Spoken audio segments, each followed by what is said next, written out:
Welcome to solid TV. ఇటీవల కాలంలో social మీడియాలో సెలబ్రిటీలకు సంబంధించి జరుగుతున్న ప్రచారం అంతా ఇంత కాదు.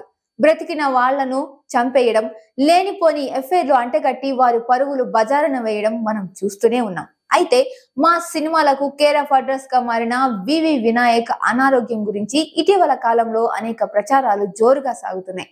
కొన్నేళ్ల క్రితం వినాయక్ తో సీనయ్య అనే సినిమాను దిల్ రాజ్ అనౌన్స్ చేయగా ఆ సినిమా కోసం వినాయక్ డైట్ మెయింటైన్ చేసి ఫిట్ గా మారాడు. ఎందుకో అది అర్ధాంతరంగా ఆగిపోయింది. హీరోయిన్ సమస్య అని ఫిలిం నగర్ టాక్.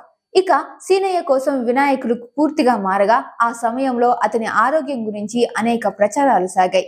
ఇక వినాయక్ కొంతకాలం క్రితం లివర్ ట్రాన్స్ప్లాంటేషన్ చేయించుకున్నాడనే ఓ టాక్ నడిచింది. అంతేకాదు ఆసుపత్రిలో చికిత్స పొందుతున్న వినాయక్ ని పరామర్శించేందుకు ఏకంగా డైరెక్టర్ సుకుమార్, నిర్మాత దిల్ రాజు వెళ్లి పరామర్శించారని అన్నారు.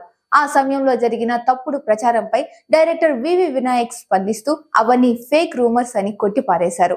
ఇక ఇప్పుడు వివి వినాయక్ అనారోగ్యం పాలైనట్టు జోరుగా ప్రచారం సాగుతుండగా దానిపై ఆయన టీం స్పందిస్తూ సోషల్ మీడియాలో జరుగుతున్న ప్రచారంలో ఏమాత్రం నిజం లేదని, వినాయక్ ఆరోగ్యంగానే ఉన్నారని ఆయన టీం పూర్తి వివరాలు ఇచ్చింది. వివి వినాయక్ గురించి కొన్ని సామాజిక మాధ్యమాలలో వస్తున్న వార్తలలో ఎలాంటి నిజం లేదని వారు వాపోయారు. తప్పుడు వార్తలను ప్రచారం చేయకుండా వాస్తవాలను తెలుసుకుని ప్రచారం చేయాలి అంటూ వారు తెలియజేశారు. అయితే వివి వినాయక్ ఆరోగ్యంగా ఉన్నాడని తెలిసి ఆయన అభిమానులు సంతోషం వ్యక్తం చేస్తున్నారు. ఒకప్పుడు టాలీవుడ్ టాప్ డైరెక్టర్ గా రూపొందిన వివి వినాయక్ దర్శకత్వంలో రూపొందిన దిల్, ఆది, ఠాగూర్, చెన్నకేశవరెడ్డి, ఆదుర్స్, కృష్ణ, అల్లుడు సీను వంటి సినిమాలు బాక్సాఫీస్ వద్ద షేక్ చేసిన విషయం తెలిసిందే.